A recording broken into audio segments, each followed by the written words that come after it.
Good morning, welcome back to my channel. আশা করি আপনারা সবাই খুব ভালো আছেন, আমরাও খুব ভালো আছি। আজ হলো রবিবার, আর এই যে সকালবেলার রান্না বসেছে হলো ডিম সিদ্ধ। সকালে ডিম সিদ্ধ রান্না না, মানে দুপুরে রান্না হচ্ছে ডিমের ঝোল হবে। 4টে ডিম, কারণ বাপনের 2টো, মার একটা আর আমার জেঠুর একটা। এখানে ওদের মাছ সিদ্ধ বসেছে, এখানে ভাত বসে গেছে, এখানে অল্প একটু বাসন আছে যেগুলো মাজবো। কালকে তো এই যে সব মেজে টেজেই রাত্রিবেলা শুয়েছিলাম, ভেবেছিলাম মাজবো না। আর এইখানটা দেখুন খালি, এই যে এইখানটা গুছিয়ে সব টাল করেছিলাম, আজকে বিড়ালগুলো ওইখানে উঠে গিয়ে নাকি সব ফেলে দিয়েছে। সব ওই জায়গাটা গুছানো এসে করব, এখন ভাল লাগছে না। মেয়ে ঘরটা ঝাড় দিয়ে বার করে দিল, এখন ঘর ঝাড় দেবো। এমনি সব মোটামুটি ক্লিনই আছে। যাবো ওই বাড়িতে, তাই জন্য তাড়াতাড়ি রান্না করে নিচ্ছি। তাড়াতাড়ি না, 12টা বাজে, 12টা বেজে গেছে। এখন মা একটু ফোন করে বললো আয়, তাই যাচ্ছি। বলেছিলাম ছেলে মেয়েকে যেতে না, আমি যাই, আমি চলে আসবো। আর কালু ঘুরছে, এখন দেখা যাচ্ছে ওই যে রাস্তা, কালু ঘুরছে। দাঁড়ান, ব্যাক ক্যামেরা দিয়ে দেখ, ওই দেখুন কালু ঘুরছে আমার। আসো ঘরে চলে আসো, খিদা পেয়েছে রে, খাইনি এখনো, ওষুধ দেওয়া হয়েছে না।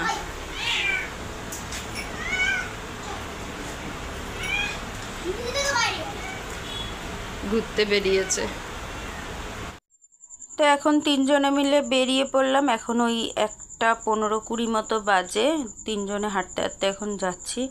আর আজকে আর রাস্তা দিয়ে যাইনি, ভিতরের মাঠের রাস্তা দিয়েই চলে যাচ্ছি বাড়িতে। এখান থেকে আমাদের বাড়ি যেতে গেলে ওই 5 মিনিটও লাগে না, আর রাস্তা দিয়ে ঘুরে যেতে গেলে আর একটুখানি বেশি লাগে। এসেই খাওয়া দাওয়া শুরু। এই বাড়ি আসলে তো খালি খাওয়া ছাড়া কিছু থাকে না আমাদের, কোনো কাজবাজ, তাই তো। এসেই খাওয়া। মা দিল মালপোয়া, আর এই যে লাড্ডু।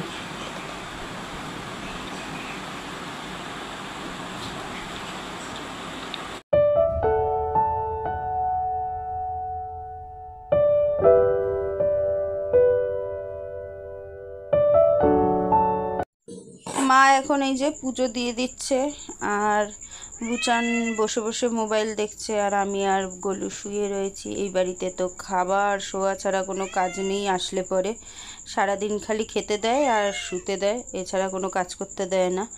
আর এখন আমি ওই শশা এনেছিলাম, শশাগুলো ঘরে শুকিয়ে যাচ্ছিলো, তো মা বললো তাহলে দই আছে, টমেটো আছে, পেঁয়াজ আছে, সব কিছু দিয়ে একটুখানি ওই রায়তা মতো কর, ওটাই খাবো সবাই মিলে। আর মাকে বলেছিলাম কিচ্ছু রান্না করতে না, তাও দেখুন কত রান্না করেছে। এই যে আমি সব কেটে কুটে নিয়েছি, গোলমরিচ, নুন, দই সব নিয়ে নিয়েছি। এখন এটাকে মিক্স করে নিচ্ছি। এটা কিন্তু বেশ ভাল লাগে খেতে, দই দিয়ে মাখলে পরে এই রায়তাটা।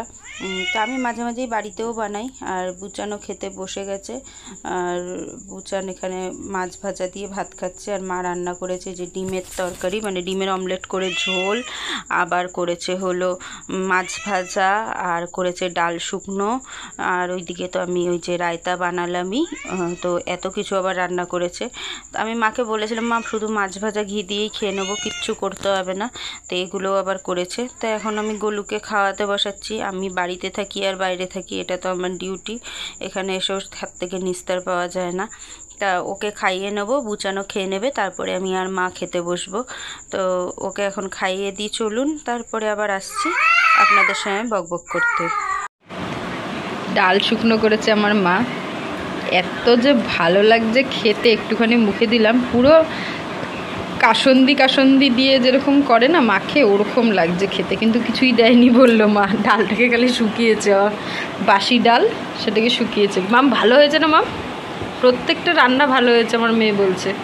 আর আমার মেয়ে এমনিও আমার মায়ের হাতের রান্না খেতে ভালোবাসে আমার থেকে, তাই না? তা চলুন আমিও খেয়ে নিই, এবারে খেয়ে দিয়ে আসছি। ও এখানেই শুয়ে থাকবে, যখনই আসবো, যতবারই আসবো ওইখানটাই থাকবে। ওই ছোটো মামি ওর খাবার দাবার সব দিয়ে গেছে গুছিয়ে এখানটা। ওনার মহারানীর ইচ্ছা হলে নামবেন, নেমে খাবেন, না হলে এরমভাবে ল্যাট খাবেন সারাক্ষণ। এটা শয়তান, হেভি শয়তান। তো গুড ইভিনিং, এখন বাজে ওই 6:30 মতো। মা চা মানে কফি করলো আর বিস্কুট দিয়ে এখন কফি খাচ্ছি। আর এটা কাটা টোস্ট দিয়েছিল, কাটা টোস্টটা বেশ ভালো খেতে। সবাই মিলে বসে এখন কফি খেলাম। আর আমার চোখ মুখ দেখুন, এমন ঘুমিয়েছি আমি, চোখ মুখ ফুলে একাকার অবস্থা। তো মার বাড়িতে তো বললামই, আসলে পরে শুধু খাই আর ঘুমাই, আর কোনো কাজ থাকে না আমার, খাওয়া আর ঘুমানো ছাড়া। তো এখন খেয়ে দিয়ে দোকান যাব। চাটা খেয়ে দোকানে আসলাম, আমার চোখ মুখ দেখুন ফুলে গেছে পুরো ঘুমিয়ে। আর ঘরে খেয়ে দিয়ে যে ঘুম দিয়েছি তখন ওই 4:15 মতো বাজে। এমন ঘুমিয়েছি, মা তারপরে চা মানে কফি করে তারপরে তুললো আমাকে। এখন দোকানে এসেছি, মায়ের দোকানে জিনিসপত্র সব মায়ের দোকানের দিকে নিচ্ছে। একটু বসি, ওই 8:30টার দিকে বাড়ি চলে যাবো। এখনও ঘুমের ঘোর কাটেনি। আর মেয়েকে আর ছেলে বাড়ি চলে গেল। মেয়েকে বলে দিলাম, ঠাকুমাকে বলে দিতে, মানে আমার শাশুড়িকে বলে দিতে আটা মাখার কথা, বেগুন ভাজবো আর রুটি করবো গিয়ে। তা চলুন আবার বাড়ি গিয়ে তারপরে কথা হচ্ছে আপনাদের সঙ্গে। বাড়ি চলে এসেছি দোকান থেকে, এখন বাজে ওই 8:30 মতো। এখন রাত্রিরে রান্নাবান্নার জোগাড় করব। আর ছেলে মেয়ে তো অনেক আগেই চলে এসেছিলো, সন্ধ্যাবেলায় এসে পড়েছে। এখন মাকে আটা মাখতে বললাম, কি রান্না করব সেটাই ভাবছি রাত্রিবেলা। আগে দেখি কি কি আছে। মা ভাত রয়েছে, এদিকে একটা ডিম রয়েছে, বাপনের হয়ে যাবে। ভাত তো এখন খাবো না, রুটিই খাবো। রুটি আটা মাখতে বলেছি, তাহলে আলু কালো জিরার তরকারি করে নিই। আর তরকারিটা বসিয়ে এই জায়গাটা গুছাবো। এই জায়গাটা এখন না গুছালে আমার চোখে কেমন লাগছে। এমনি তো রান্নাঘর সব পরিষ্কার করেই গেছিলাম, মাও যেটুকু খেয়েছে সেই বাসন ধুয়েই রেখেছে দেখতে পাচ্ছি। কলাগুলো যে এনেছিলাম, মানে গাছ থেকে পেরেছিলাম, এই যে কলার অবস্থা দেখুন, সব পচে যাচ্ছে করার অভাবে। এই কলা কেটে করতে ইচ্ছা করে না, আমরা কেউ কেটে দিলে হয়, মাও কাটতে পারে না, মার হাত পা কাঁপে। তা চলুন আগে তরকারিটা বসিয়ে নিই, তারপরে এইগুলো গুছাই। তো রুটির সঙ্গে আজকে 5 ফোড়ন দিয়ে একটা মিষ্টি মিষ্টি আলুর তরকারি করব বলে 5 ফোড়ন শুকনো লঙ্কা তেলে ফোড়ন দিলাম। আর এই যে ডুমু ডুমু করে আলুটাকে কেটে রেখেছিলাম সেটাকে ভালো করে ধুয়ে তেলের মধ্যে দিয়ে দিলাম, দিয়ে একটু ভালো করে নাড়াচাড়া করে ভেজে নেব। এই তরকারিটা কিন্তু একটু মিষ্টি মিষ্টি হয় আর খেতে বেশ ভালো লাগে, লুচি পরোটা রুটি যে কোনো কিছুর সঙ্গে। একটু সামান্য হলুদ, একটু পরিমাণ মতো নুন দিয়ে আবার একটু নাড়াচাড়া করে ভালো করে ভেজে নিয়ে এবারে দিয়ে দেবো এর মধ্যে জল পরিমাণ মতো। একটু ঝোল ঝোল করলে জলটা একটু বেশি দেবেন, আর যদি ঝোল ঝোল না করেন মাখা মাখা করেন আলুটা সিদ্ধ হওয়ার মতো জল দেবেন। জলটা আমি বেশি করেই দিয়েছিলাম, ঢাকনা দিয়ে দিলাম, ঢাকনা দিয়ে সিদ্ধ হতে দিলাম। এখন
তো ঝোল অনেকটা শুকিয়ে গেছে, এবারে খুন্তি দিয়ে দিয়ে এরকমভাবে ভেঙে ভেঙে দিচ্ছি। আর আমি বেশ কিছুটা পরিমাণ চিনিও দিয়েছিলাম, সেটা আর ক্যামেরা করতে ভুলে গেছি ওই জামা কাপড় গুছাতে গিয়ে।